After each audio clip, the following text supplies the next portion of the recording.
So I've done 2 cycles through the oven at a little less than 300 degrees Fahrenheit for 2 hours. And the reason I did 2 cycles with quite a bit of time in between, about 2 full days in between, was because it will allow the moisture to redistribute a little bit through the wood rather than being just at the core, kind of like an osmosis process. And then I would dry it again, and that would extract some more moisture. So the end result of the drying through the oven was this. Originally we had 635 grams, remeasured after the 2 drying cycles at 515 grams. And that gives us a difference of 120 grams. So that's for the both handles that I split out. And I also did the control sample here, red oak, 555 first, 475 after both drying cycles. So this material was already pretty dry, like I had mentioned before. So it's super dry at this point. Not really a good thing to be using, but good for a comparison. So you can kind of see the difference here. They weren't both the same starting weight. Obviously, they were a little bit off, but I have only 80 grams of moisture removed from the sample. So just to kind of give you an idea of how much that is equivalent to, that is half a cup. And it's going to be difficult to see here.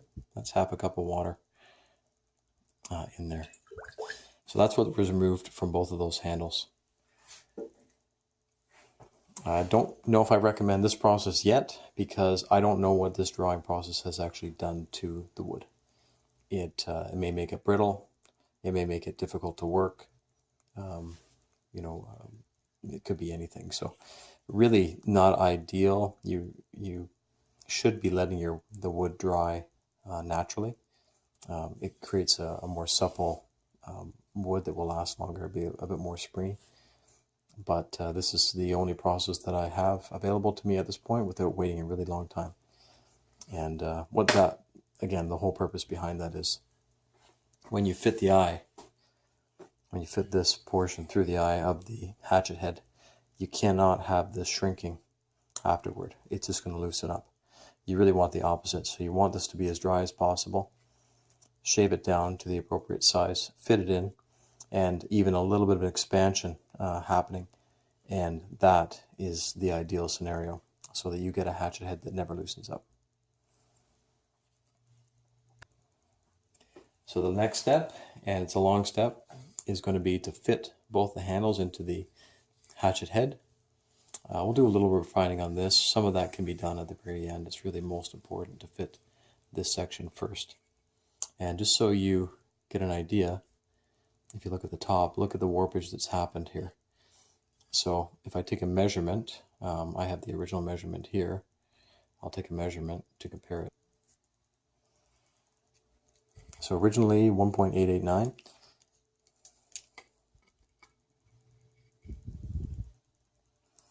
1.821, 0.06 approximately, so around a 16th of an inch difference. And that's enough to make a difference in the fitting of this handle. And there's no point in taking a measurement in the opposite direction here on the thickness because you can see the warpage that's occurred. It's completely inaccurate now. So the original measurement was 0.876, and because of this curvature in here and the warpage, it's not going to be anywhere close to accurate. But we know because we've lost in this direction, we will have lost in this direction as well. Maybe not to the same extent. Well, really not to the same extent.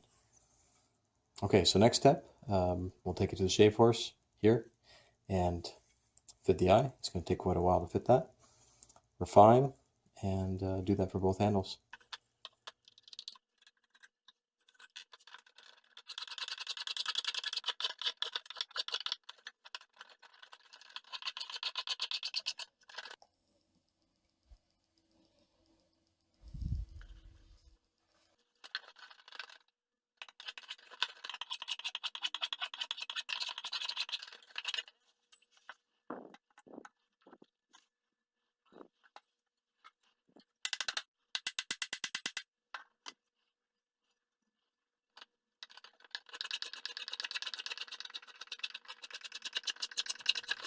Fitting consists of just a process back and forth of driving the handle in, and in my case the inside is very rusty, so that actually works to my benefit. So you can see the rust deposit there, and a little bit on this side as well. So just take down what you need. It's best not to be too tight up at the top, because there is going to be a wedge driven in, which will actually spread the top. You do want this flare at the bottom. That's going to seat the bottom nicely.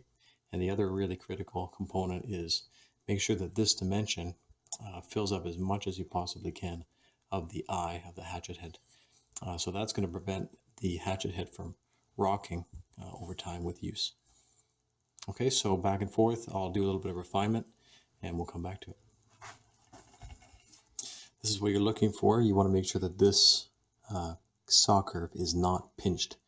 If it's pinched, and you can drive this in really far, it has the ability to actually crack right along here. There's a lot of force that can be applied, this pressure from the hatchet head, and driving it in with the mallet as well. So we're in good shape. Let's see how far we can go. And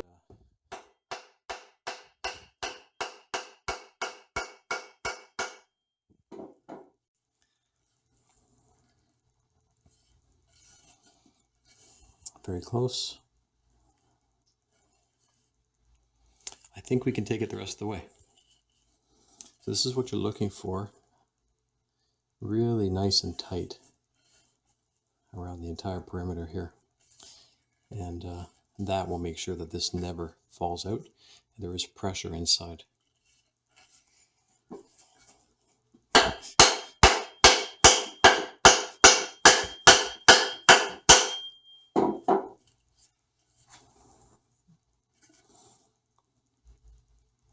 And at the top,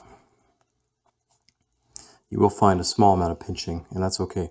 When we go to drive the wedge in, that will separate a little bit, and you should see a space, a void on each side. And I'll kind of go into a little bit more detail on what the purpose of that is if you're not familiar already.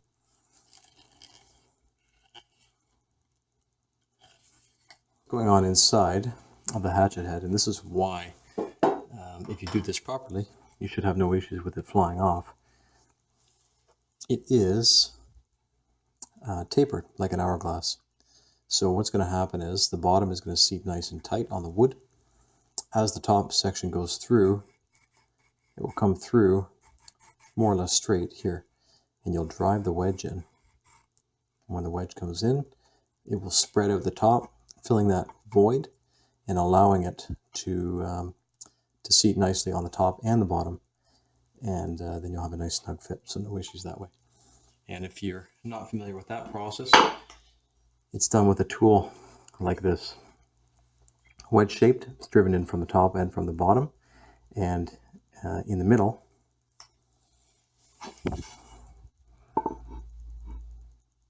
so this way and upside down, the same idea.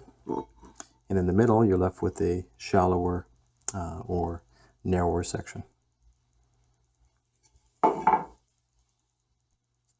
So now that we have the head fitted, you can see it's in good shape. I did actually just give it another couple taps on this end just to make sure it was absolutely as far as it could be seated. And it is. You'll hear a difference in the sound when you try and hit it. It will sound very solid, not hollow, when you're doing that work. So here's another technique I just wanted to show you quickly. If you don't like this segmented look and you want to continue with hand tools, traditional craftsmanship, you can use a card scraper like this. And if you know how to roll over the edge,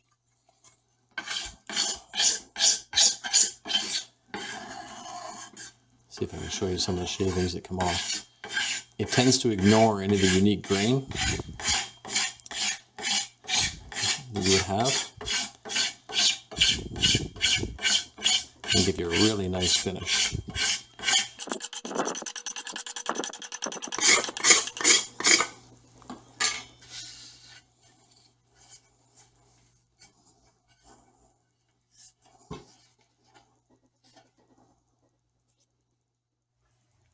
Okay, so it's time to mount the hatchet handle to the head, and I have a wedge cut.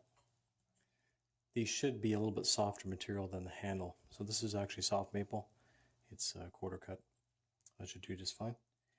And I'm going to use regular carpenter's glue, and you'll see how it goes.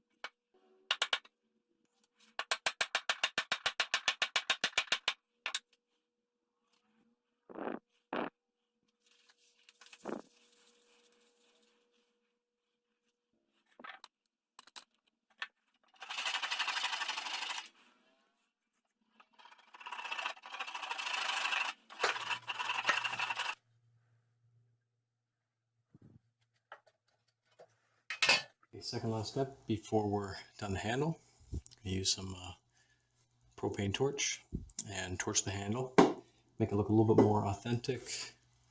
Obviously this handle is just bright white. That's the thing with ash, it really doesn't have much color to it. Very strong, other good properties, but the color is really lacking.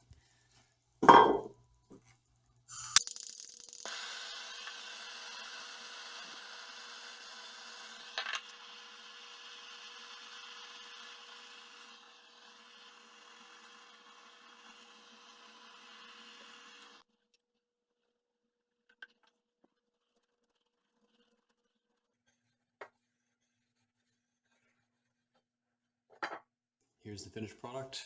Okay. A few points and recommendations. This handle turned out really well. The one that had a really difficult grain but had the curve already built right into it. Everything is a nice tight fit, just as it should be. So I think this is a really usable hatchet. When I get this perfectly sharpened up, I'll do a demonstration as well. Here's an example of one I would not recommend this method. So I attempted to do a drawing process in the oven, and I did the drying process in the oven, but then also I attempted to do a bending process by steaming a portion of this in the oven with tin foil on it. And that's not a good method, because I didn't end up with very much of a curve, and I ended up with a small fracture line right through here. It's still strong enough, but this is a very small handle. So at some point in the future, I may end up redoing this handle if I decide to use it.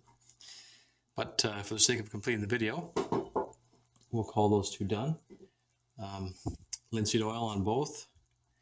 I'll probably end up putting a few more coats on that. And we'll see you on the next one. If you like the video, please comment, like, and subscribe.